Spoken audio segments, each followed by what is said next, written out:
یہ ایسی بات نہیں ہے کہ تبلیغ اچھا کام ہے، کرو ٹھیک ہے، نہ کرو تو بھی کوئی فرق نہیں ہے، یہ ایسی بات نہیں ہے۔ ایسی بات ہوتی تو ہمیں اب بڑی گنجائش ہے گھر بیٹھنے کی، پڑھنے کے بعد تو بڑے راستے نظر آ جاتے ہیں جان بچانے کے۔ پڑھنے کے بعد جنہوں نے قانون پڑھا ہوتا ہے وہ کیسے لوگوں کو الجھا لیتے ہیں اور اپنے آپ کو کیسے بچا لیتے ہیں، اپنے آپ کو کیسے نکال لیتے ہیں کہ وہ قانون کی ہیرا پھیریاں سمجھتے ہیں۔ میرے بھائیو، یہ نہیں ہے ہاں بھائی چنگا کام ہے کر لو تو کوئی گل نہیں، تو نہ کرو تو ہمیں کوئی گل نہیں، یہ ایسا کام نہیں ہے۔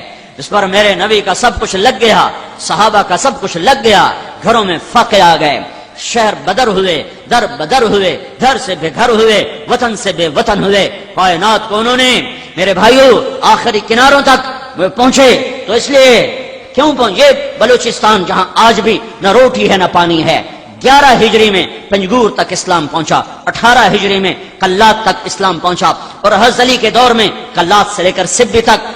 آج بھی میں ابھی وہاں سے میرا چلا چل رہا ہے، بلوچستان کا سفر کیا ہے، آج بھی انسان نظر نہیں آتے۔ تو آج سے 14 صدی پہلے وہاں کیا تھا جس کو فتح کرنے کے لیے خلفائے راشدین کے دور میں یہاں صحابہ پہنچے ہوں؟ کچھ لوگ رہتے تھے جھونپڑوں میں، یہ جہنم میں جانے سے بچ جائیں اس لیے ان تک لشکر اسلام پہنچے ہیں۔ عبد الرحمن بن سمرہ بلوچستان میں سو گئے، خزدار اور قلات کے بیچ ایک علاقہ تھا زیری، اس میں ان کی قبر بنی، وہیں ان کا انتقال ہوا۔ عثمان رضی اللہ تعالیٰ عنہ کے دور میں اس علاقے کے گورنر تھے یہ۔ بھائیو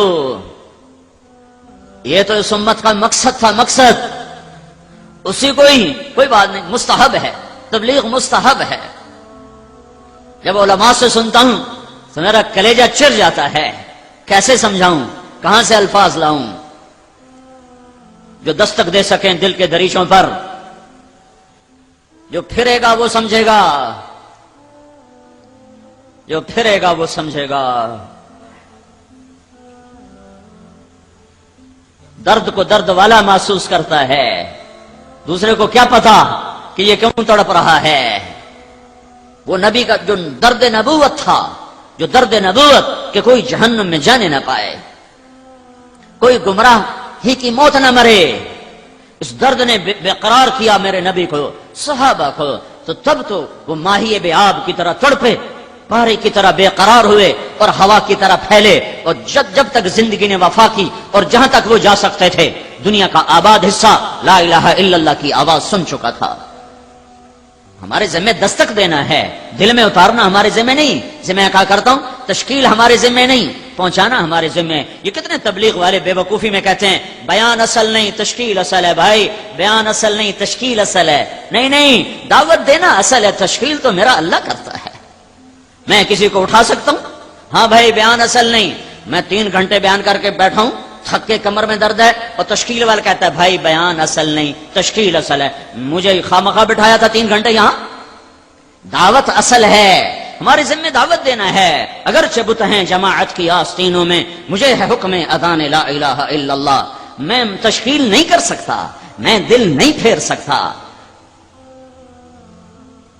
کیسے لڑ گئے قریش مکہ میرے نبی کے ساتھ، اللہ کا ارادہ نہیں ہوا، نہیں دل پھر سکے۔ ہاں میرے ذمہ صدا لگانا ہے، درد کے ساتھ، غم کے ساتھ، دکھ کے ساتھ، تڑپ کے ساتھ۔ خنجر لگے کسی کو تڑپتے ہیں ہم امیر، سارے جہاں کا درد ہمارے جگر میں ہے۔ یہ مزاج اسلام ہے، یہ مزاج ایمان ہے کہ کسی کو گمراہی میں دیکھ کے تڑپ جاؤ، نفرت نہ کرو، نفرت نہ کرو۔ وہ اداکار آتے ہیں، یہ سٹیج کے اداکار آتے ہیں، مولانا جمشید صاحب سے آ کر رات کو 2-2:30 بجے ان کو اٹھاتے ہیں، 2-2:30 بجے، 80 سال کا بوڑھا۔ تو جواد وسیم صاحب جو اداکاروں میں کام کر رہے ہیں، وہ 2 باتوں پہ کہتے ہیں سارے اداکار روتے ہیں، 2 باتوں۔ ایک 80 برس کے بوڑھے کو رات 2 بجے اٹھاؤ، وہ تو کہے گا کم بختو کہاں مجھے اٹھانے آ گئے ہو، تمہیں میری صحت کا خیال نہیں۔ تو کہا ہم یوں ہاتھ لگاتے ہیں تو مولانا جمشید صاحب آنکھ بعد میں کھولتے ہیں اور مرحبا مرحبا پہلے کہتے ہیں، مرحبا مرحبا مرحبا۔ تو کئی اداکار اسی پہ رونے لگ جاتے ہیں کہ اس کو تو گالیاں نکالنی چاہیے تھی بابا جی کو، اور یہ کہہ رہا مرحبا مرحبا۔ پھر مولانا جمشید صاحب کہتے ہیں بھائی وہ ہماری بچیوں کا کیا حال؟ کس کو کہہ رہے ہیں؟ ہماری بچیاں سٹیج پہ کپڑے اتار کے ناچنے والیاں، تھیٹر میں ننگے ناچ کرنے والیاں تو جواد سے کہتے ہیں بھائی وہ ہماری بچیوں کا کیا حال ہے. کہ اس بات کو سن کر کوئی تبلیغ کے بغیر، کوئی دلیل و برہان کے بغیر آنسو لوگوں کے یوں نکلتے ہیں کہ جن پر تھوکنا بھی دینداروں کو گوارا نہیں، ان کو اتنا بڑا عالم کہہ رہا ہے ہماری بچیوں کا کیا حال ہے.